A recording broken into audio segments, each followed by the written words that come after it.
Moscou dit avoir détruit une grande quantité d'armes livrées par les Occidentaux aux Ukrainiens. Des hangars avec une grande quantité de munitions étrangères ont été frappés par des missiles tirés depuis la mer sur Zaporijjia, dans le sud-est de l'Ukraine. C'est vrai, Catherine Gentil, que les Occidentaux ont accéléré ces derniers jours leur livraison d'armes, qu'il y a eu aussi cette réunion entre 40 pays occidentaux sur la base américaine de Ramstein. D'ailleurs, il y aura un conseil tous les mois maintenant. Il y a une vraie accélération. Oui, tous les mois, ce qui est assez inquiétant parce que ça veut dire qu'effectivement, on s'installe dans une guerre de longue durée. Si on prévoit déjà des réunions mensuelles. C'est ce qu'avait dit Boris Johnson, ça allait durer. Ça allait durer jusqu'à. Boris Johnson prévoyait même jusqu'à fin 2023. Donc, effectivement, on voit que les Américains partagent cette analyse en parlant de réunions mensuelles. Mais c'est vrai qu'aujourd'hui, c'est le grand défi des Russes. C'est réussir à briser cette chaîne d'approvisionnement du matériel occidental de plus en plus sophistiqué qui arrive sur les terres ukrainiennes, et notamment le fameux César, l'armement français, le canon français, qui a une portée de tir supérieure à celle de l'artillerie russe, et qui permet donc aux Ukrainiens de pouvoir tirer sur les Russes en restant hors de leur portée.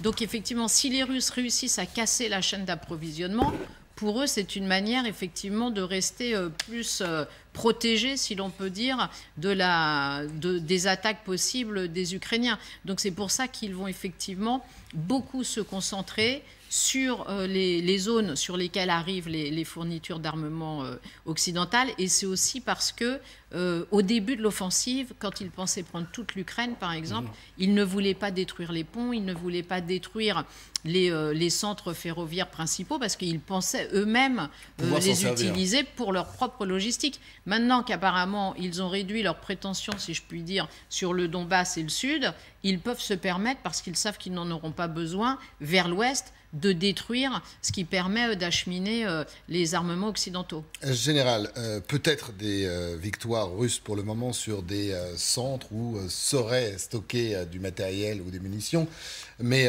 par expérience, il y a deux camps qui vont s'affronter. Les Russes d'un côté, de l'autre côté, les Américains et l'ensemble des pays qui livrent les armes.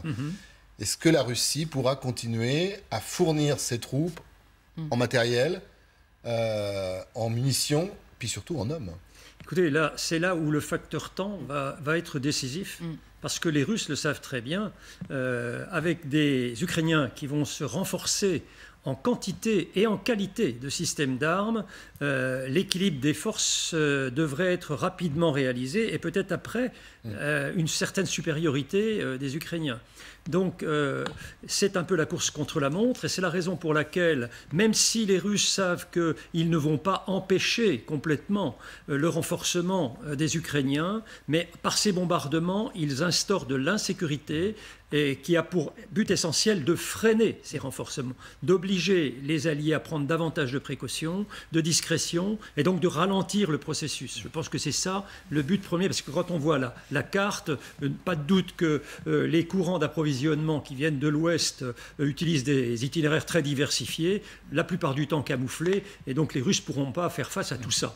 Et simplement, l'insécurité crée le ralentissement. D'autant que les Anglais ce matin ont précisé une chose qui est importante, c'est qu'ils ont dit que les Russes n'avaient pas la maîtrise du ciel, en plus. Contrairement à ce qu'ils affirmaient, et que l'armée ukrainienne, grâce aux pièces notamment récupérées, aujourd'hui avait quasi la totalité de capacité de frappe de son aviation.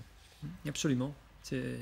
Et en plus, ils ont été renforcés. Vous savez qu'avant, il y avait des Stinger. Je sais que les Britanniques ont envoyé des Star Trek, donc des missiles, des Manpad, comme on appelle ça. Ce sont des lance-missiles portables à dos d'homme, et qui peuvent donc équiper tous les combattants où qu'ils se trouvent. Très performants, et donc qui vont obliger les Russes à prendre beaucoup de précautions lors des bombardements aériens, notamment à basse altitude. On parlait à l'instant de ce sommet à la base militaire de Ramstein, sous contrôle américain. Avec cette réunion, Sylvia Micon, on entre dans une nouvelle phase de la guerre. Oui, effectivement, avec des armes lourdes qui sont livrées, des armes plus sophistiquées qui vont permettre à l'Ukraine de s'aligner avec la Russie, de rattraper son retard. Alors pourquoi ce revirement? Deux choses. Tout d'abord, il y a eu le retrait russe. Ensuite, il y a eu Boutcha. Et puis, surtout aussi, les Occidentaux, aujourd'hui, sont convaincus que l'Ukraine peut gagner la guerre. Alors, du côté des États-Unis, qui avaient déjà fourni beaucoup d'armes, des drones de combat, des lance-missiles, on passe aux armes lourdes avec les obusiers. Promis la semaine dernière, il y a une enveloppe qui a été votée au Congrès. 90 obusiers vont être envoyés. Les premiers sont déjà arrivés en Ukraine. Et avec ces obusiers, eh bien, pas moins de 200 000 munitions, soit 2000 obus par canon, ce qui est vraiment conséquent. Plus de 4 milliards d'aides militaires ont été envoyées par Washington en Ukraine. Derrière les États-Unis, l'un des plus gros contributeurs, c'est le Royaume-Uni, qui va encore envoyer des blindés pour équiper de lance-missiles anti-aériens encore plus performants. C'est ceux que vous évoquez à l'instant. C'est les fameux Star Trek qui pourront causer beaucoup de dégâts aux avions de chasse russes. Et puis la France, elle n'a pas beaucoup communiqué jusqu'à présent sur ces envois.